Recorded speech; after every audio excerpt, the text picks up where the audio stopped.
Thank you, Brother Lex. Thank you. Morning. I'm always empowered when I see people come for our class, isn't it? Praise the Lord. Give yourself a big round of applause.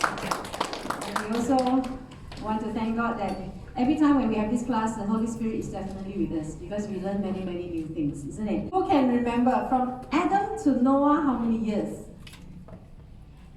It's about 1,000 years, huh? Okay. From Noah to Abraham, how many years? I won't be like precisely 1,000 how many, but it is about 1,000 years. From Noah to Abraham, how many years? Give a guess. It's very consistent.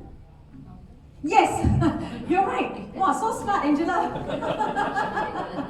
Okay. Adam to Noah, 1,000. Noah to Abraham, 1,000.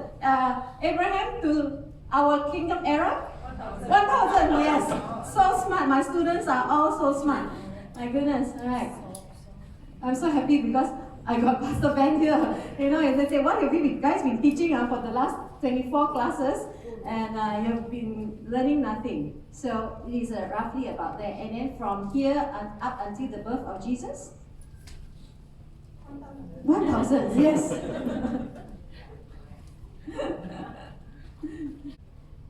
What happened last week? What did we learn last week? About the calling of Samuel first. Okay, we spent quite a lot of time on Samuel, and then we really didn't even finish going into Samuel anointing the king. So here we are going to go into First Samuel and Second Samuel on the angle of Samuel the prophet, not on the angle of the King Saul or King David. Normally they do that, you know, they elevate King Saul and then they elevate King David. But I want to angle it on the prophet himself because this is the anointed of God. This is the anointed of God. So the discovery lesson this week, we continue on Samuel the Kingmaker. We will start with Samuel the Kingmaker. Now that God has anointed Samuel, he is already a prophet, he is the judge, he is grown old. What happened? Who has that? Tim Val. Okay, Tim Val. So we go to those of you who are referring the Bible. I hope you have your Bible with you. What chapter is that? Chapter 8, verse 1. Right, Val.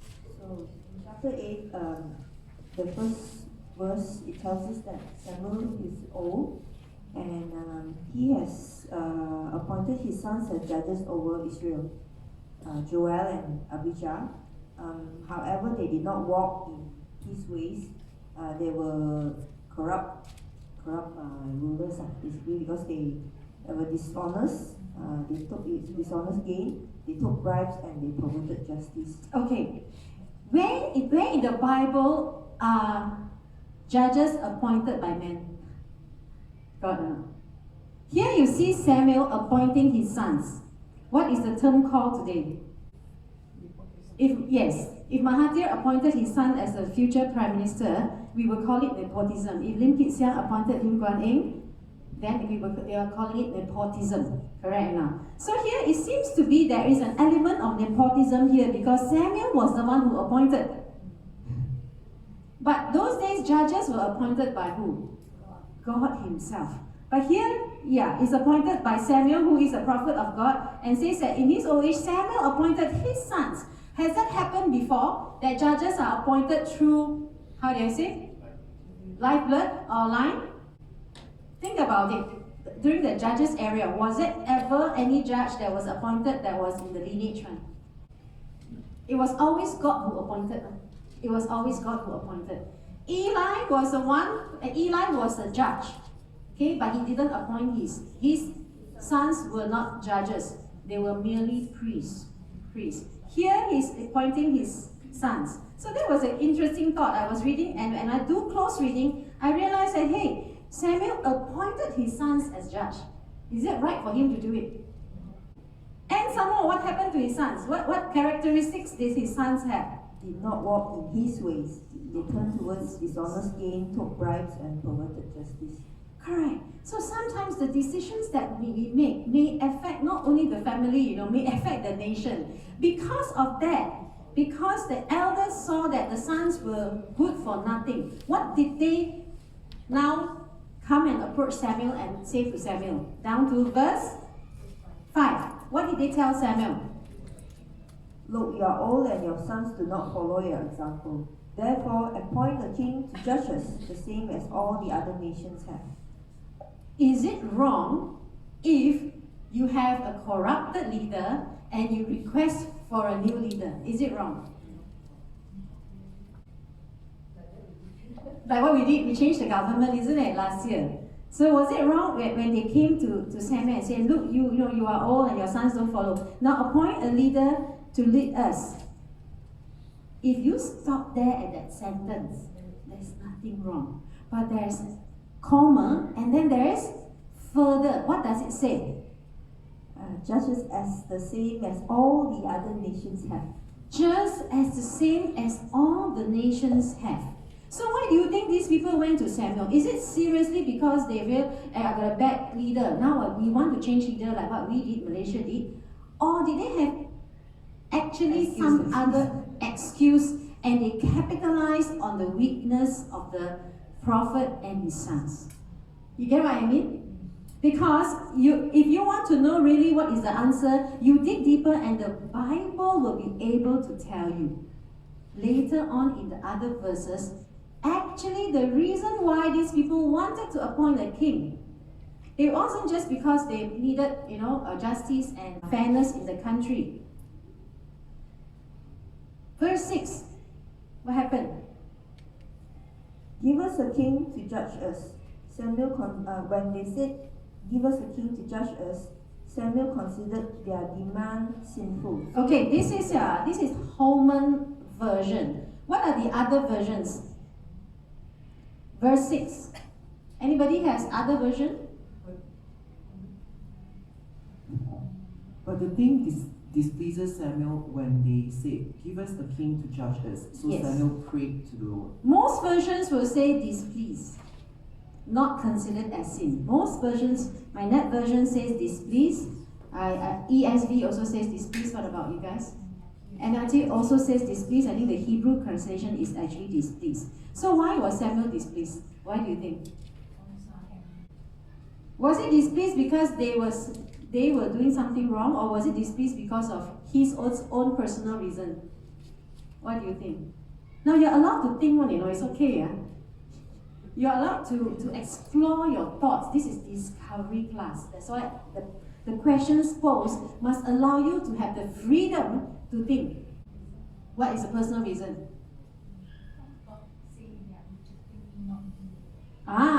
Right. So he was displeased and then he went to pray to God. But it doesn't say what he prayed to God, but the answer that God gave him will give us an idea what he prayed to God. Alright? What was God's answer? But the Lord told him, listen to the people and everything they say to you. They have not rejected you. They have rejected me as their king. Okay, so what do you think Samuel prayed to God? Complain about rejection of who? Samuel himself. Because the way God answered him, no, it's okay, my child, don't worry, it's okay. I'm comforting you. It's not that they're rejecting you, they're rejecting me. It's sometimes how we pujuk our children or pujuk our spouse, Like sometimes I tell my husband, don't worry lah, these people scold you, not because they scold you lah, something else lah. They're scolding me lah, that's why they're scolding you. I think to make them feel better. It would seem that God is doing that. Because the way God has answered is do everything that the people request, for it's not you they have rejected, but it is me they have rejected as their king. Of course, there is underlying truth into that as well, that eventually they will reject God as a king, eventually. But like what Uncle Till said, that actually in Deuteronomy 17, which later we're going to, there was provision in the law for them to appoint a king. Later we will read into that. Alright, so God is saying, look, they have rejected me many times. They keep rejecting me. So you don't feel so bad, my son, because they're rejecting me from Egypt all the way. And after that, but what did God ask Samuel to warn them? Okay.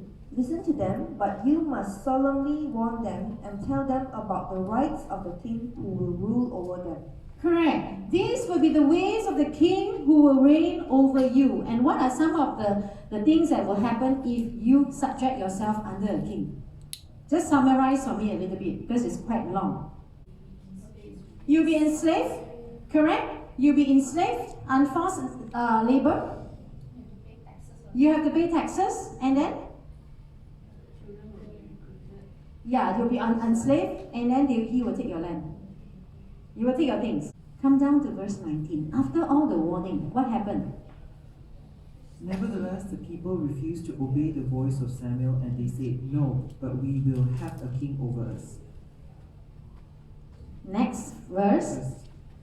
That we also may be like all the nations, and that our king may judge us and go out before us and fight our battles. So do you know now? Can you read clearly now why they wanted a king? Insecure. Was it insecure? Insecure about what? Because they don't have armies and all this. They feel that they don't have armies to protect, physical armies to protect them in case there's war. They actually had army. They had army. Did they have enemies around them? Yes, they did. But they wanted to be like the other nations. You remember when God brought them out of Egypt? What did He tell them? Don't be like the other nations. Am I right? Okay, don't be like the other nations. Don't worship their God. Don't be like them. Of course, we want the king who will judge us and lead us and fight our battles. You're right in the sense, Cindy, that yes, they were feeling insecure because there was the Philistines, there was the Amalekites, there was the Amorites, there was the Moabites, there was the Ammonites surrounding them. Actually, the whole of Canaan is surrounded by enemies. Another point of it, is it because he wanted the other lands as well? I mean, Possible. fight the battles to gain the other lands. Here it says, our king will judge us and lead us and fight our battles. So insecurity in the sense that they wanted to defend their nation, and perhaps like what Ben said, they want to go and further conquer. They're hungry for more land. They want a tangible figure. You're right. They want a tangible figure. Somehow human beings like to have this thing called monarchy. And I think those people saw that the king, wow, they dress up, they live in palaces, and all that. They wanted something like that. They wanted the royal environment within them. So did they get a king? Yes. But did they choose the king though? No. So God says, never mind, you just do whatever they want you to do. Right? Then Samuel sent them home. They did not choose the king. Who chose the king? God chose the king. Alright? God chose the king. So here was and how did God chose the king? Okay, still you guys, chapter 9. How did God call the king? So it's in chapter 9. Because of? Okay, so in summary, very quickly, Saul was from which tribe? Benjamites. Benjamite is a big or small tribe? Small tribe. God had chosen somebody from there. He's a Benjamite.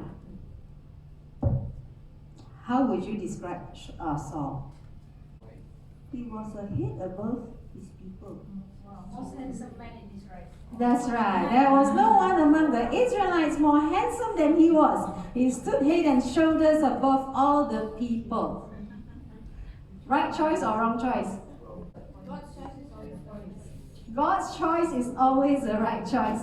I was talking to my husband and said, I think God doesn't make very good choices. Huh? I have a relationship with God today that I can question, hey God, what happened? This type of thing. Those days I dare not. Nowadays, He is still my God. Jesus is still my Lord. But sometimes when I go into the Bible, I say, hey, why God, you make this type of decision? But God does not make wrong decisions. I want to say that. Right? Okay.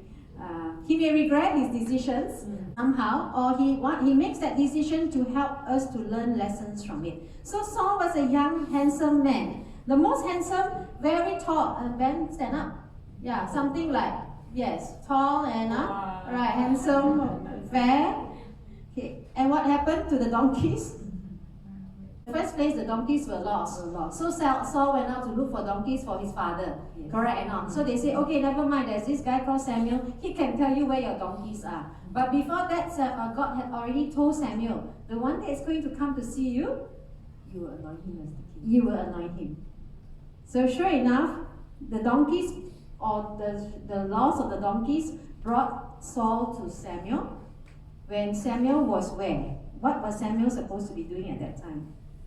He was making a sacrifice at the high place. Okay. He was making a sacrifice at the high place. And those days, you cannot eat until the prophet arrives. For he must bless the sacrifice. So tonight, you all wait and sit down for Pastor Ben to come and bless the sacrifice. Now, what type of sacrifice allows people to eat together? Remember, we studied about the different type of sacrifices. Sin offering, burnt offering. Yes. Okay, there's a peace offering, fellowship offering, thanksgiving offering, whereby we can eat.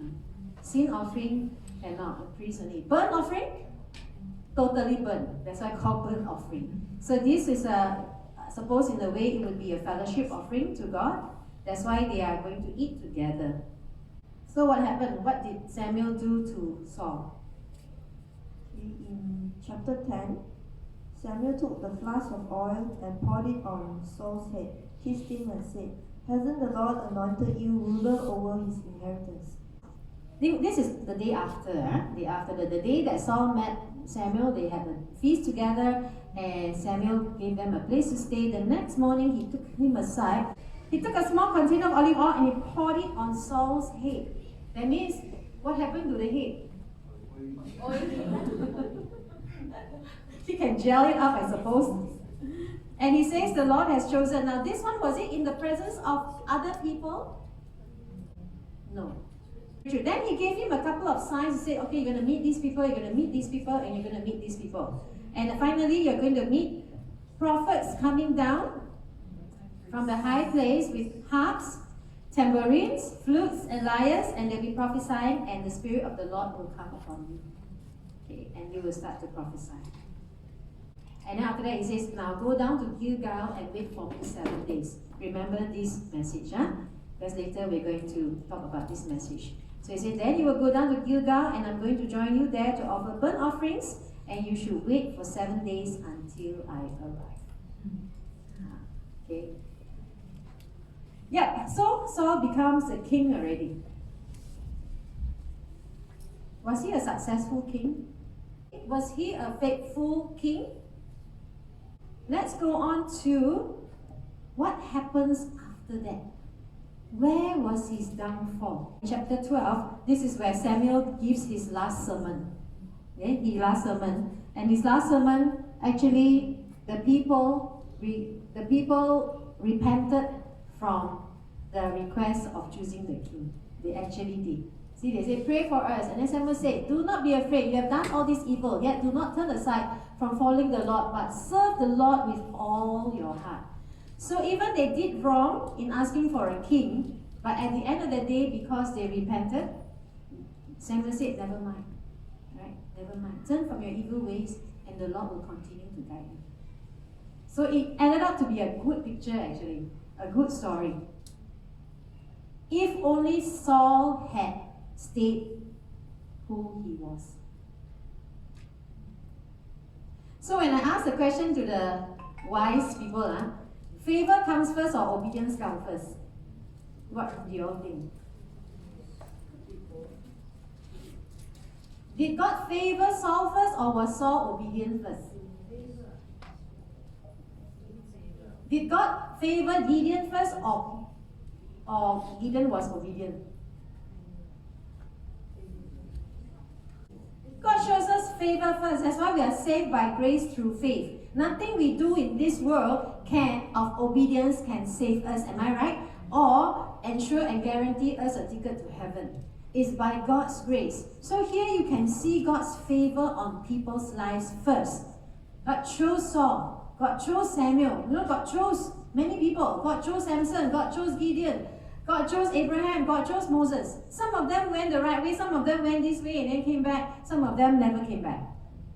like Saul, but the favor was upon him, and God poured out his spirit on Saul. After that, what we do in our lives will decide our destiny. It means that even though we are saved, we are saved by grace through faith, can we just do anything we want in this world? No, there's an issue of obedience which we're going to talk about now. Okay, so which one comes first? Biblically, the favor comes first. Now, favor and blessing different. Now, favor means I favor you. Then I come into an agreement covenant with you, you obey me, then the blessings will come. Endlessly, the blessings will come. Yet, even if you turn away, but you turn back, what happened? I will still favor you. Look, you turn aside from following the Lord, but serve the Lord with all your heart. So they did wrong in asking selfishly for a king. But then they repented, and the Lord says, never mind. We will start a new chapter. So what happens to Saul? Now we go into Samuel the Kingmaker. What was Saul's mistakes? What did he do wrong that caused his downfall? Because it's important for us to learn. Team May, you have that? The first failure or the downfall was when in 1 Samuel 13, verse 8 to 9, where he did not wait for Samuel. So in 13:8, he said he waited 7 days for the appointed time that Samuel had set, but Samuel didn't come to Gilgal, and the troops were deserting him. So Saul said, bring me the burnt offering and the fellowship offerings. Then he offered the burnt offering. So that was the first disobedience of Saul. Okay, and just now we read already where? In chapter 10, we read Samuel's instructions to him. Clearly, go to Gilgal and wait For 7 days. for 7 days. And we are going to do our peace offering and all that. So actually, it was ending up to be a very important ceremony. And were the Israelites winning or losing when this happened? They were hiding. They were losing. They were losing because the verse before it says Saul stayed at Gilgal. The entire army that was with him was terrified. Some had run away already. Some had crossed the river Jordan and gone into Gad already. But there were some that were still there and terrified. So here you are surrounded, and you are waiting for the prophet to come. First day, he didn't come. Never mind, tomorrow he will come. Second day, did he come? No, he didn't come. Third, fourth, fifth, sixth. On the 7th day, did he come? But Samuel did not come to Gilgal, and the army began to abandon Saul. If you were Saul, what would you have done? Think of it on a human point of view. If you were Saul, what would you have done? Samuel asked me to wait 7 days. Right? He didn't turn up. Maybe he has been killed. Maybe he got sick. Maybe something happened to him. So if humanly thinking is, what would you think? But he says specifically, you should wait for 7 days until I arrive and tell you what to do. Can we wait? When things don't go well for us, when things are delayed, are human beings prone to wait or take action? Especially when things surrounding us are not going well. This army abandoned and he left him alone. So, and Samuel didn't come. He took it upon himself to... What was wrong with that? What was wrong with that? So Saul said, bring me the burnt offering and peace offering. Then he offered a burnt offering. What was wrong with that? I think, because even back then, only Aaron and the sons, or the Levites, can actually do the offering and not. Yeah, the offering is done by the priest. So here is a king doing it already. And when he finished doing it, what happened? Ta-da! Samuel came. But the outcome is important. See, Saul may have done something wrong, but the outcome is important. Verse 11 is important. Okay? It's not so much what he had done. Verse 11 is very important. Okay, can you read verse 11? And Samuel asked, what have you done? Saul answered, "When I saw the troops were deserting me and you didn't come with the appointed days and the Philistines were gathering at Michmash, I thought the Philistines will now descend on me at Gilgal and I haven't sought the Lord's favor. So I forced myself to offer the burnt offering." Okay. What is Saul doing here? Okay. He is finding reasons for his action. He is rationalizing, very valid reason, okay? He is rationalizing the reason why he has done this. He's doing the sacrifice because these people were coming down and I have not sought the Lord's favor. So I want to seek the Lord's favor, so I felt obligated to offer the burnt offering. But Samuel, was he happy? He wasn't happy. Okay? So from this chapter itself, do you think Saul was wrong? Yes. Because he did not keep the command of God. Which command? Spiritually, yes. God's command. Which one? This offering has to be done by the priest. Okay, it have to be done by the priest, but the priest Not by wasn't the here. king. So, I very logical answer, isn't it? If the priest is not here, I will have to act in place of the priest. But that is not your right to do it. That is not your duty to do it. It is the priest to do it. Okay. You know the command very well. Okay. Now let's go to the next one. Then we can probably come to a conclusion what kind of person Saul is, or Saul was. Let's go to the next incident, which is Samuel 15. 15:9, where he was commanded to actually kill the man in verse 3. Now go and attack the Amalekites and completely destroy everything they have. Do not spare them. Kill men and women, children and infants, oxen and sheep, camels and donkeys. Okay, very clear instructions. Kill everyone, man, woman, child, infant, ox, sheep, camel, and donkey alike. And what did he do? Yep, in verse 9, Saul and the troops spared Agag, and the best of the sheep, cattle, and choice animal, as well as the young rams and the best of everything else. They were not willing to destroy them, but they did destroy all the worthless and unwanted things. Okay, so when Samuel came to him and Samuel said, "What is it I hear the meh, meh, meh, where is this sheep coming from?" And what was Saul's answer? Verse 20. But I did obey the Lord. I went on a mission to the Lord gave me. I brought back Agag, king of Amalek, and I completely destroyed the Amalekites. The troops took sheep and cattle from the plunder, the best of what we set apart for destruction, to sacrifice to the Lord your God at Gilgal. Can you see the pattern of Saul's character? And what was that?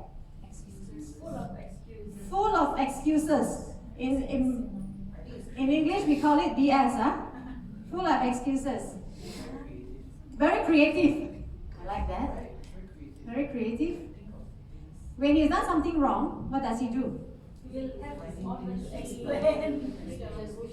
And he always explain it back to, "I'm doing it for God. I'm doing it for God. I want to sacrifice." So can you understand his heart and his modus operandi? That character within Saul itself. That every time he has done something wrong, see, he very different from David when we go into David, very different. When he done something wrong, what does he do? He rationalizes and explains himself and looks so sorrowful and it's like a martyr, I did it because of God and I'm going to sacrifice because of him. Now, by the way, who are the Amalekites? Why God was so vicious to have Saul to wipe out every one of them?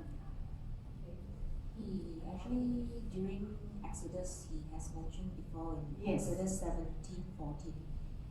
Exodus 17:14 says, "I will completely blot out the memory of Amalek under heaven, And in 1716, the Lord will be at great war with Amalekite from generation to generation. Correct.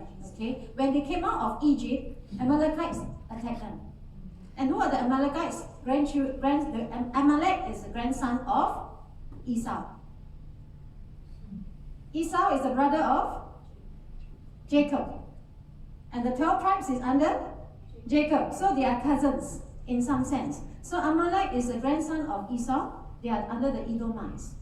Under the Edomites. So somehow when they cross over from Egypt, maybe the Amalekites still feel that sense of revenge because Jacob stole the birthright of their father.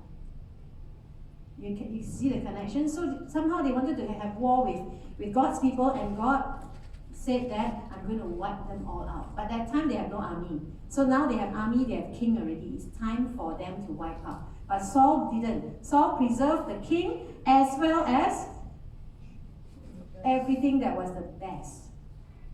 Do you think he preserved it really to worship God or for himself? For himself. And later on, he even blamed his people for doing it. He said, my people want me to do, what can I do? So what is the kind of character of Saul that God really didn't like? What else? What else? He's not repentive. He's not admitting. He blames others. He lies. Yeah. So you can understand why God forsake Saul. In fact, from after that, from that incident, after that, in chapter 15, Samuel did not see Saul again. The last verse. That means the prophet of God left Saul. Even though he was rationalizing all these things, the prophet of God left Saul. Samuel did, however, mourn for Saul, but the Lord regretted that he had made Saul king over Israel. Was it a sad story? What's wrong with Saul wanting to sacrifice to the Lord? He was doing it, everything he has rationalized that it is basically to worship God. Let's go to 15 verse 22. And this is something I want to end up with. This is very important for us. 15:22. 1 Samuel 15:22. Does the Lord take pleasure in burnt offerings and sacrifices as much as in obeying the Lord? Look, to obey is better than sacrifice. To pay attention is better than the fat of rams. For rebellion is like the sin of divination, and defiance is like wickedness and idolatry. Because you have rejected the word of the Lord, he has rejected you as king. So serious. So serious. I think when Samuel said this, he would have said it with such pain in his heart. I can just imagine it, Samuel saying it, not like scolding Saul, but so disappointed. I try to visualize and see, I think Samuel felt this way. So when he says, does the Lord take pleasure in burnt offerings, Saul? As much as he does in obedience. Certainly, obedience is better than sacrifice. Paying attention is better than the fat of rams. So what is Samuel trying to tell Saul?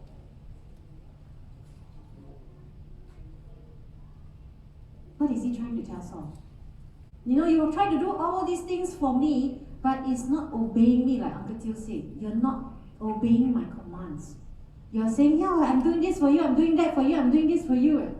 But you're not obeying my commands. Yeah. That's not what I asked for. I just want you to obey me. I just want your heart. That's all. I don't want anything else. And Saul did not have that heart for God. Later part, that's why Samuel says that now they're going to find somebody else in your place because you have been rejected. Was it very tough of God to do such things to Saul? Now that you understand the bigger picture of it, did God make the right decision to reject Saul?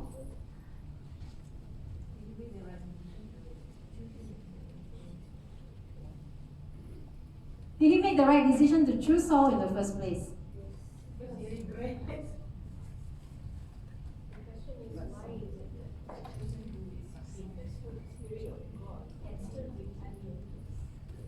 Correct.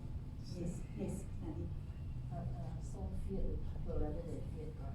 Saul feared the people rather than feared God. Okay, because even when Samuel told him, we are forsaking you, what did Saul say? Never mind, go one more time with me. He has to save face. Go one more time with me to worship. Water face, right? Because don't leave me. Just go one more time, accompany me to worship, so that the people will know that you are still with me. So was it God made the right choice or the wrong choice? Did God make the right choice to choose you and favor you? But yes.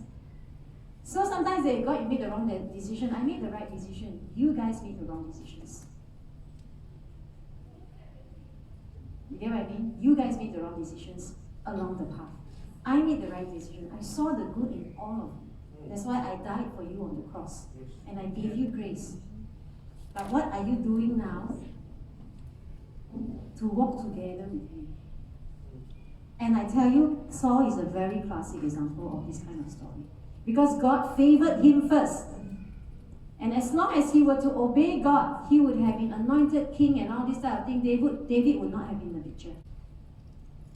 But it ended up not that way.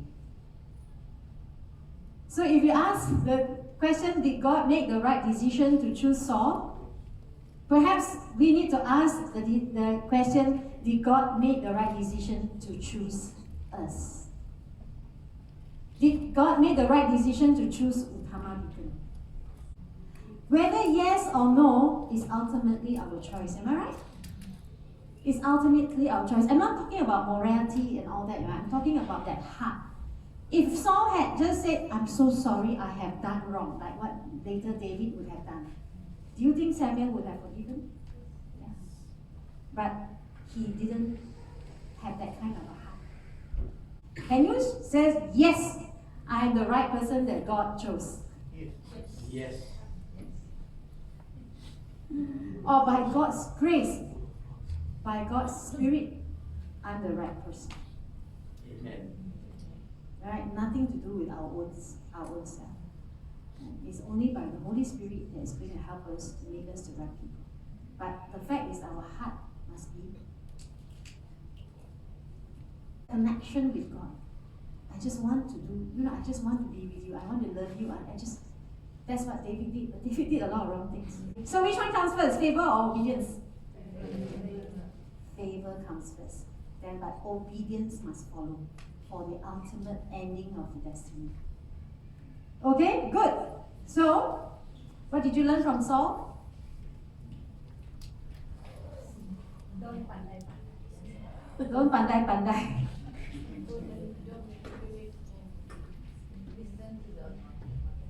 Listen to the anointed one. If the anointed one is late, wait long. What to do? Tonight, die from hunger, so wait. But thank God your anointed of Utama Beacon is always, most of the time, punctual.